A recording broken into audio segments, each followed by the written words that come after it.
ಸಚಿವ ಸಂಪುಟ ವಿಸ್ತರಣೆಗೆ ಕೌಂಟ್ ಡೌನ್ ಶುರುವಾಗಿದೆ. ಸಂಪುಟ ವಿಸ್ತರಣೆ ಕುರಿತು ಮಹತ್ವದ ಸಭೆ ನಡೀತಾ ಇದೆ.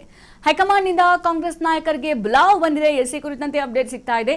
ಇವತ್ತೇ ಸಿಎಂ ಡಿಕೆ ಶಿವಕುಮಾರ್ ದೆಹಲಿಗೆ ತೆರಳುವಂತಹ ಸಾಧ್ಯತೆ ದಟ್ಟವಾಗಿದೆ.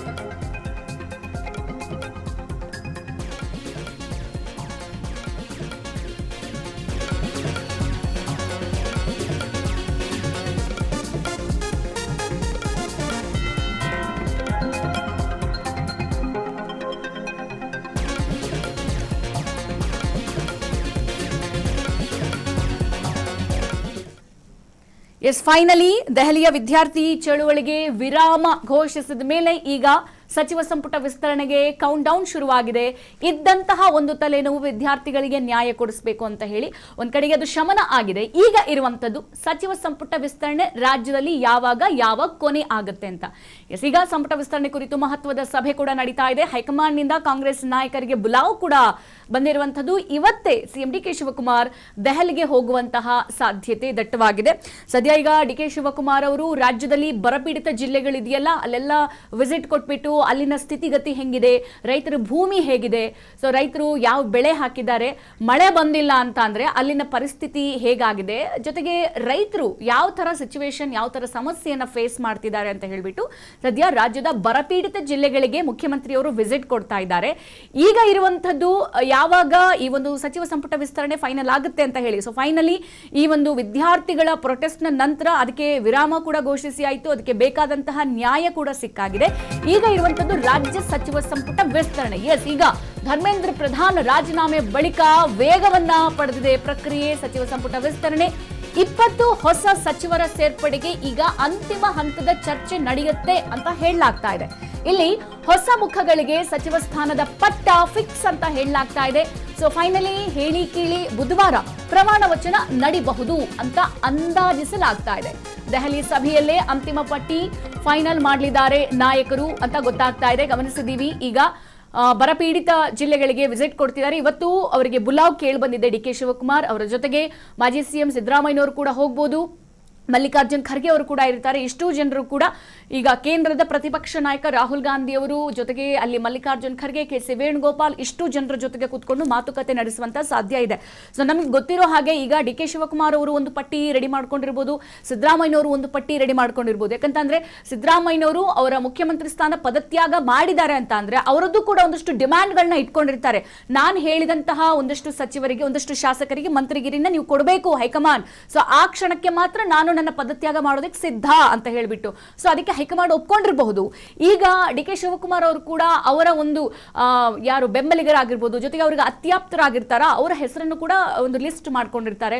ಸೊ ಇದಕ್ಕೆ ಹೈಕಮಾಂಡ್ ಯಾವ ರೀತಿ ಮಣೆ ಹಾಕುತ್ತೆ, ಅಥವಾ ಇಬ್ಬರ ಒಂದು ಒಲವು ಕೂಡ ಬೇಡಪ್ಪ, ನಾವು ಹೇಳಿದಂತಹ ಪಟ್ಟಿಯೇ ಫೈನಲ್ ಅಂತ ಹೇಳಿ ಹೈಕಮಾಂಡ್ ಇನ್ನಿಲ್ಲದ ಯೋಚನೆ ಮಾಡಿಬಿಟ್ಟು ಈ ಒಂದು ಪಟ್ಟಿ ರೆಡಿ ಮಾಡಿದ್ಯಾ ಅನ್ನೋದು ಕೂಡ ಕಾದ್ ನೋಡಬೇಕು. ಸದ್ಯ ದೆಹಲಿ ಕಡೆ ಮುಖ ಮಾಡಿದ್ದಾರೆ ಸಚಿವಾಕಾಂಕ್ಷಿಗಳು. ಮತ್ತೊಂದು ಕಡೆ ದೊಡ್ಡ ಪ್ರಶ್ನೆ ಏನ್ ಗೊತ್ತಾ, ಈ ಹಿಂದೆ ಇದ್ದಂತಹ ಸಚಿವ ಸಂಪುಟದಲ್ಲಿ ಲಕ್ಷ್ಮೀ ಹೆಬ್ಬಾಳ್ಕರ್ ಅವರಿದ್ರು, ಬಹಳಷ್ಟು ಜನರು ಕೂಡ ಇದ್ರು. ಸೊ ಈಗ ಲಕ್ಷ್ಮೀ ಹೆಬ್ಬಾಳ್ಕರ್ ಕೂಡ ಲಾಬಿ ಮಾಡ್ತಿದ್ದಾರೆ. ಈಗ ಸತೀಶ್ ಜಾರಕಿಹೊಳಿ ಅವರಿಗೆ ಸಚಿವ ಸ್ಥಾನ ಸಿಕ್ಕಾಗಿದೆ. 2ನೇ ಸಚಿವ ಸಂಪುಟದಲ್ಲೂ ಅವರಿಗೆ ಸಿಕ್ಕಿರುವಂತದ್ದು. ಈಗ ಲಕ್ಷ್ಮೀ ಹೆಬ್ಬಾಳ್ಕರ್ ಅವರ ವಾದ, ನನಗೆ ಕೊಟ್ಟಂತ ಸಚಿವಗಿರಿ ನಾನು ಸರಿಯಾಗಿ ನಿಭಾಯಿಸಿದ್ದೀನಿ, ಈ ಸಲ ಕೂಡ ನನಗೆ ಬೇಕು. ಮತ್ತೊಂದು ಕಡೆಗೆ 2-3 ಬಾರಿ ಆಯ್ಕೆಯಾದಂತಹ ವಿಜಯಾನಂದ ಕಾಶ್ಯಪ್ನವರು ಅವರು ಕೂಡ ಈ ಸಲ ಶತಾಯಗತಾಯ ನನಗೂ ಸಚಿವ ಸ್ಥಾನ ಬೇಕು ಅಂತ ಪಟ್ಟು ಹಿಡಿದಿದ್ದಾರೆ. ಸೊ ಹಾಗಾಗಿ ಇಲ್ಲಿ ಹೈಕಮಾಂಡ್ ಹೊಸಬರಿಗೆ ಆದ್ಯತೆ ಕೊಡಿ ಅಂತ ಹೇಳಿಕೆ ಕೊಟ್ಟಿದೆ. ಈಗ ಮತ್ತೊಂದು ಕಡೆಗೆ ಹಿರಿಯರ ಕತೆ ಏನು, ಹಿರಿಯರೇನಾದ್ರೂ ಮತ್ತೆ ಬಂಡಾಯ ಎದ್ದು ಈಗ ಅವರು ಮತ್ತೆ ತಮ್ಮ ಸ್ಥಾನಕ್ಕೆ ರಾಜೀನಾಮೆ ಕೊಡುವಂತಹ ಸಾಧ್ಯತೆ ಇದೆಯಾ? ಯಾಕಂತ ಅಂದ್ರೆ ಮೊದಲ ಬಾರಿ ಸಚಿವ ಸಂಪುಟ ಡಿ ಕೆ ಶಿವಕುಮಾರ್ ಅವ್ರ ಜೊತೆಗೆ ಯಾರೆಲ್ಲ ಪ್ರಮಾಣ ವಚನ ಸ್ವೀಕರಿಸಿದ್ರು ಆ ಸಂದರ್ಭದಲ್ಲಿ ಕಾಂಗ್ರೆಸ್ನ ಹಿರಿಯ ನಾಯಕ ರಾಮಲಿಂಗಾರೆಡ್ಡಿ ಅವರು ಕೂಡ ನನಗೆ ಸಾರಿಗೆ ಸಚಿವ ಸ್ಥಾನ ಬೇಡ, ನಾನು ರಾಜೀನಾಮೆ ಕೊಡ್ತೀನಿ ಅಂತ ಕೇಳಿದ್ರು. ಮತ್ತೊಂದು ಕಡೆಗೆ ಇಲ್ಲಿ ಆರೋಗ್ಯ ಸಚಿವ ನಮ್ಮ ಕೆ.ಎಚ್. ಮುನಿಯಪ್ಪನವರು ಕೂಡ ಈ ಹಿಂದೆ ಇದ್ದಂತಹ ಸಚಿವ ಸ್ಥಾನವನ್ನೇ ಕೊಟ್ಟಿದ್ದೀರಿ, ನಂಗೆ ಅದು ಬೇಡ, ನನಗೆ ಅದರ ಮೇಲೆ ಬೇಜಾರಿದೆ ಅಂತಾನೂ ವ್ಯಕ್ತಪಡಿಸಿದ್ರು. ಜೊತೆಗೆ ಕೃಷ್ಣ ಬೈರೇಗೌಡರು ಕೂಡ ಕಂದಾಯ ಸಚಿವ ಸ್ಥಾನವನ್ನೇ ಕೊಡಿ, ಅದರಲ್ಲೇ ಚೆನ್ನಾಗಿದ್ದೀನಿ, ನನಗೆ ನಗರಾಭಿವೃದ್ಧಿ ಸಚಿವ ಸ್ಥಾನ ಬೇಡ ಅಂತ ಕೂಡ ಪಟ್ಟು ಹಿಡಿದಿದ್ರು.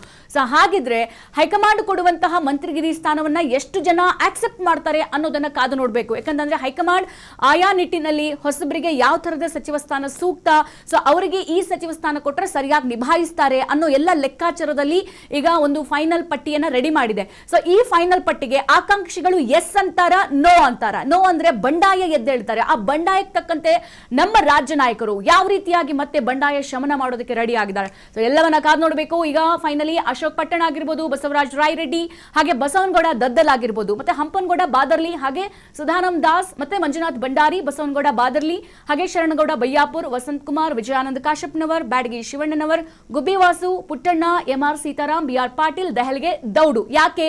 ಲಾಬಿಗೋಸ್ಕರ.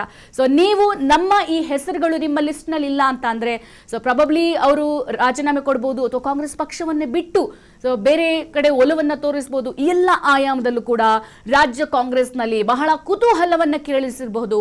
ಒಂದ್ ಕಡೆಗೆ ಈಗಷ್ಟೇ ನೀಟ್ ಪ್ರಶ್ನೆ ಪತ್ರಿಕೆ ಸೋರಿಕೆ ಈ ಒಂದು ಹೋರಾಟಕ್ಕೆ ತಡೆ ಬಿದ್ದಿದೆ, ವಿರಾಮ ಕೊಟ್ಟಿದೆ. ಈಗ ಇರುವಂತಹ ಟೆನ್ಷನ್ ಏನ್ ಗೊತ್ತಾ ಕಾಂಗ್ರೆಸ್ಗೆ?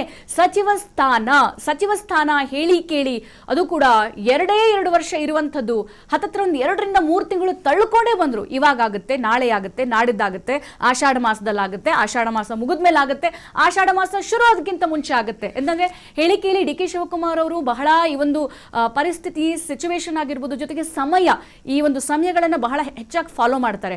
ಸೊ ಈಗ ಇರುವಂತಹ ಸಿಚುವೇಶನ್ ನಲ್ಲಿ ಈ ಮಂತ್ರಿಗಿರಿಗೆ ಪಟ್ಟು ಹಿಡಿದಿರೋರು ಸಡ್ಲಿಕೆ ಮಾಡ್ಕೊಂತಾರ, ಹೈಕಮಾಂಡ್ ಹೇಳಿರೋದಕ್ಕೆ ಓಕೆ ಅಂತಾರ, ಇಲ್ಲ ನಮ್ಮದೇ ಸಿಟ್ಟು ನಮ್ಮ ಮೂಗಿನ ನೇರಕ್ಕೆ ನಾವು ಹೋಗ್ತೀವಿ ಅಂತಾರ.